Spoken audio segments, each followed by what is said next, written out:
ஆறுமுகம், எப்ப பார்த்தாலும் சிரிச்சுக்கிட்டே இருப்ப, இல்ல ஏதாவது பேசிக்கிட்டே இருப்ப. இன்னைக்கு எனக்கு போர் அடிக்குது, எதுவுமே பேச மாட்டேங்கிற. அர்ப்பனுக்கு வாழ் வந்தா அத்தராத்திலையும் கொடுப்பேன். நீ முதல்ல மூஞ்சியே அவ்வளவு சீரியஸா வச்சிருக்கேன்னு சொல்லு. அது ஒண்ணு இல்லப்பா, எங்க அப்பாட்ட 10 லட்சம் கேட்டேன், உடனே பேங்க் அக்கௌண்ட்ல போட்டு விட்டாரு. இத்தனை நாளா இந்த காசு வேணும் தானே அழுதுகிட்டே இருந்தேன், இப்பதான் வந்துருச்சு, இப்ப எதுக்கு அழுகுற? அதுக்கும் அவர் கொடுக்க மாட்டாரு நம்பிக்கையில கேட்பேன், இப்ப அவர் கொடுத்துட்டாரு. நீ ஒரு குழப்பம், உனக்கு மேல நான் ஒரு குழப்பம், ஒன்னும் பண்ண முடியாது. இப்ப என்ன பிரச்சனை? காசு வந்தது பிரச்சனையா, காசு வராத பிரச்சனையா? காசு வந்துருச்சு, இப்ப நான் ஏதாவது பண்ணி ஆகணுமே. நான் கார் வாங்க போறேன், மாருதி சுசுகி டிசைன் பார்த்து வச்சுட்டேன், கருப்பாசவப்பா ரெட்ல ஒன்று தடும் அடி வாங்க. இதுதான் எல்லாத்தையுமே பிரச்சனை. திடீர்னு கையில ஒரு லம்பான அமௌண்ட் வந்துச்சுன்னா என்ன பண்ணணும்னு தெரியாம அதை இதை பண்ண வேண்டியது. நீ ஒரு 24 மணி நேரம் வெயிட் பண்ணு, இல்லைன்னா ஒரு 72 hours வெயிட் பண்ணி. ஒன்னு மாதிரி மைண்ட் இருக்கிறவங்களாம் கொஞ்சம் வெயிட் பண்ணி தான் டிசைட் பண்ணணும். இதை வந்து 24 hour ரூல் இல்லைன்னா 72 hour ரூல்னு சொல்லுவாங்க. நமக்கு ஒன்று வேணும்னா அது நீடா வாண்டான்னு புரிஞ்சுக்கிறதுக்கு இந்த 24 மணி நேரம் இல்லைன்னா 72 hours வெயிட் பண்ணோம்னா தெரிஞ்சுக்கலாம். முதல்ல நீடுனா என்னன்னு தெரியுமா, வாண்ட்னா அதையும் சொல்லிருச்சானா? சிம்பிளான விஷயம் ஆறுமுகம். நீடுனா நம்மளோட தேவை, அது இல்லாம இருக்க முடியாது. வாண்ட்னா நம்மளோட ஆசை. இந்த கார் உனக்கு தேவையா ஆசையா? ஆசை அப்படியே தேவையாக்கிக்கலாம். சரியில்லை, நீ சரியே இல்லை, நீ சரியா இருந்ததே இல்லை. சரி பரவாயில்ல, வாங்கிக்கோ, காசு வந்திருக்கு, என்ஜாய் பண்ணணும். ஆனா ஏன் இஎம்ஐ போடுற? இஎம்ஐ போட்டா கொஞ்சம் கொஞ்சமா கொடுக்கலாம்ல. உன்கிட்ட தான் இவ்வளவு காசு இருக்குல்ல, நீ சொல்ற கார் என்ன ஒரு 5 லட்சம் 5 லட்சம் கிட்டத்தட்ட வந்துடும், 5 வந்துடும், அவ்வளவுதானே இருக்கும். ஃபுல் அமௌண்ட் கொடுத்துட்டு எதுக்கு நீ இன்ட்ரெஸ்ட் பே பண்ற? இதுவும் நிறைய பேர் தப்பு பண்ணுவாங்க. கையில காசு இருக்கும், ஆனா கொஞ்சம் கொஞ்சமா கட்டிக்கலாம் அப்படின்னு சொல்லிட்டு இஎம்ஐ எடுப்பாங்க.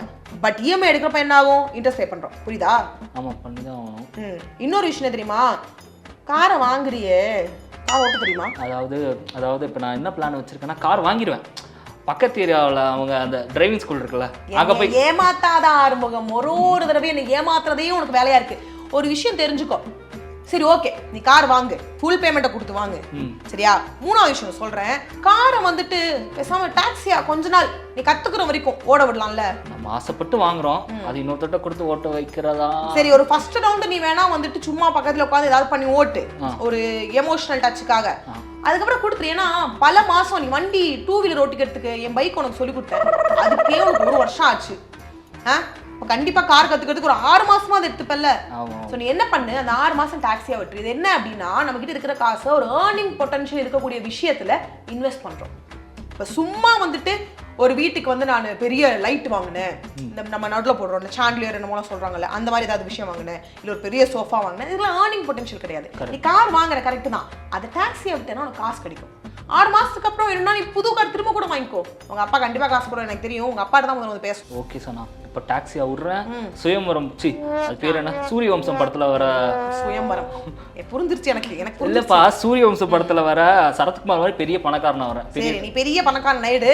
அதுக்கு முன்னாடி இன்னொரு விஷயம் சொல்றேன், இந்த மாதிரி விஷயத்துல இன்வெஸ்ட் பண்றதோட சேர்த்து எக்ஸ்பீரியன்ஸ்ல இன்வெஸ்ட் பண்ண. ஏன் நீ பேசாம எங்கேயாவது போயிட்டு ஒரு ஸ்கை டைவிங்கோ ஸ்கூபா டைவிங்கோ இல்லை ஏதாவது எக்ஸ்பீரியன்ஸ்ல, புரியுதா நான் சொல்றது?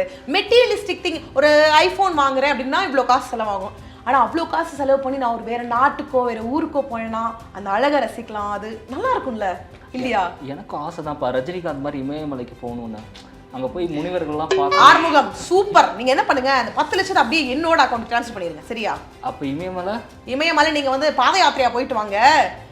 சரி, உங்ககிட்ட நான் சீரியஸாக வந்து ஒரு முக்கியமான விஷயம் சொல்கிறேன்.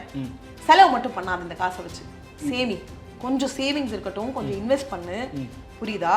எல்லாத்தையும் தாம் செலவு. அந்த கார் வாங்கிக்கோ, நான் சொன்ன மாதிரி ஞாபகம் வச்சுக்கோ. கொஞ்ச நாள் டைம் கொடு, ஒரு 2-3 நாள் யோசி, வேணும்னா வாங்கிக்கோ, வாங்குறதா ஃபுல் அமௌண்ட் கொடு. ஸோ நிறைய பேர் இந்த தப்பு பண்ணிடுவாங்க. திடீர்னு நிறைய காசு கையில கிடைச்சா என்ன பண்றது தெரியாம தாம் செலவு பண்ணுவாங்க. பண்ணாதீங்க, காசு நம்ம கையில கிடைக்கிறது ரொம்ப கஷ்டமான ஒரு விஷயம். கரெக்டு தான். மூஞ்சோட வைக்காத ப்ளீஸ். சரிங்க, இப்போ நான் என்னங்க வந்து கார் வாங்குறதா, எக்ஸ்பீரியன்ஸ் பண்ணுறதா, இல்லை சேவ் பண்ணுறதா? நீ எல்லாமே வந்து பண்ணணும், அதோட சேர்த்து இன்வெஸ்ட்டும் பண்ணணும். சேவும் பண்ணணும், இன்வெஸ்ட்டும் பண்ணணும். இதெல்லாம் மூளை இருக்கவங்க நான் எப்படி பண்ணுவேன்னு தெரியல. அது எப்படி பண்ணணும், எங்கே பண்ணணும் அப்படின்றத அடுத்த மீட்டில் நான் சொல்கிறேன். ஓகே, சரி, ஓகே. நன்றி, வணக்கம் ஆறுமுகம். ப்ளீஸ் கிளம்புங்க, நான் போய் என் டீயை குடிக்கிறேன்.